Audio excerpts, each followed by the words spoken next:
Bonjour à tous et bienvenue dans cette nouvelle revue d'actualité. Au programme aujourd'hui, c'est bien sûr l'affaire Obono, les tensions en Méditerranée, le transfert de Léo Messi ou encore la campagne électorale de Donald Trump à Kenosha. Mais avant tout, je vous rappelle que notre numéro sur les victimes de la barbarie est disponible à l'achat en kiosque ou en version numérique. Je vous mets un lien dans la description.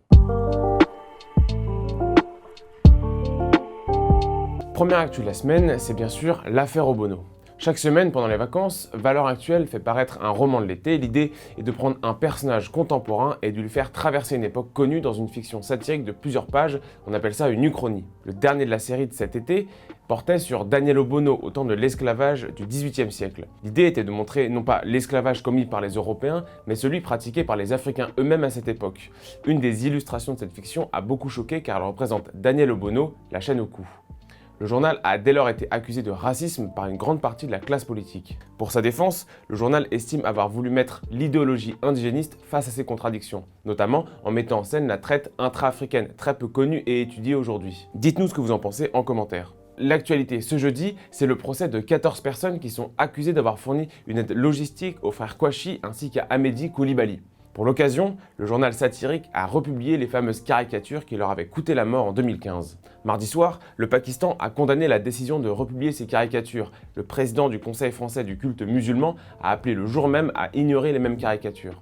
Le président Emmanuel Macron a rappelé la liberté de blasphémer. Je le cite, « Un président de la République n'a jamais à qualifier un choix éditorial d'un journaliste ou d'une rédaction, jamais, parce qu'il y a en France la liberté de la presse. » Pourtant, quelques jours avant, il avait condamné publiquement Valeurs Actuelles. Toujours est-il que Charlie Hebdo a condamné dans un communiqué le confort intellectuel, la lâcheté politique et la trahison de certains acteurs politiques. Notons par ailleurs qu'on peut penser qu'il s'adresse indirectement à Jean-Luc Mélenchon qui a condamné publiquement Charlie Hebdo mercredi après-midi. Troisième actualité, le transfert de Lionel Messi.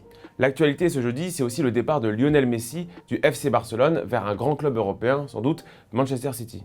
Mercredi dernier, le père du joueur argentin a rencontré le président du club, Josep Bartomeu, et à l'issue de l'entrevue, Jorge Messi a déclaré qu'il serait très difficile pour la Pulga de rester catalan la saison prochaine.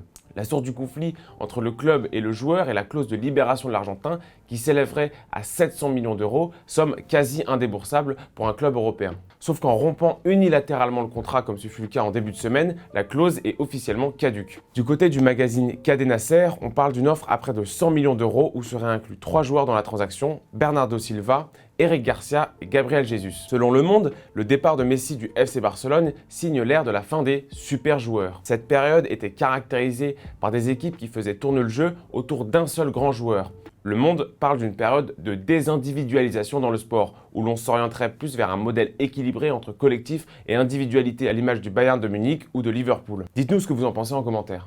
Quatrième actu, les tensions en Méditerranée. L'actu, c'est aujourd'hui l'escalade entre les marines grecques et turques en mer Méditerranée. Pour expliquer la situation, les tensions ont pris de l'ampleur quand l'AFP a publié des photos en début de semaine de militaires grecs armés sur l'île de Castellorizo. Cette île officiellement grecque est aussi revendiquée par la Turquie qui l'appelle eux Maïs. Depuis 1947, elle est démilitarisée et s'est vue octroyer un statut particulier. Omer Salait, le porte-parole du parti conservateur du président Erdogan, a qualifié ces agissements de nouvel exemple de piraterie. Cette île de Castellorizo est un des points de friction entre marines grecques et turques, surtout depuis la découverte de réserves gazières les dernières années. Le 10 août dernier, la Turquie avait déployé un navire de recherche sismique au large de l'île, ce qui avait déclenché de vives réactions de la part de la communauté internationale. La France a dépêché 2 navires et 2 avions de guerre dans la zone en soutien à la Grèce. Dernière actualité, c'est le président Donald Trump qui s'est rendu dans la ville de Kenosha en pro-violence après l'arrestation de Jacob Blake.